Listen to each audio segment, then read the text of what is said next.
السلام علیکم ورحمۃ اللہ وبرکاتہ۔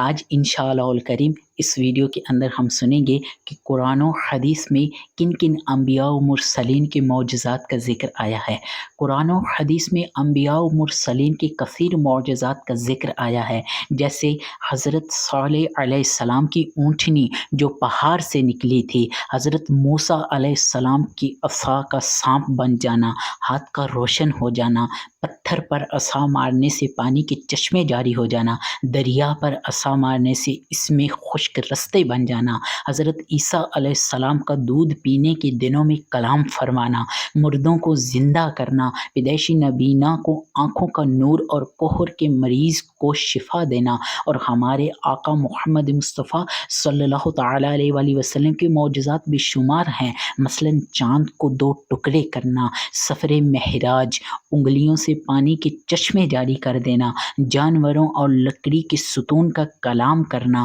پرندوں کا فریاد کرنا اور درختوں پتھروں کا سجدہ کرنا وغیرہ، یہ میرے آقا و مولا صلی اللہ تعالیٰ علیہ وآلہ وسلم کے معجزات ہیں جن کا ذکر قرآن و حدیث میں آیا ہے۔ اللہ سبحانہ تعالیٰ کی ان پر رحمت ہو اور ان کے صدقے ہماری بے حساب مغفرت ہو۔ اسی طرح چھوٹے چھوٹے کلپس کی صورت میں بے شمار معلومات کا خزانہ حاصل کرنے کے لیے ہمارے یوٹیوب چینل پر وقتاً فوقتاً وزٹ کریں۔ اللہ سبحانہ تعالیٰ مجھے اور آپ کو اپنے حفظ و ایمان میں رکھے۔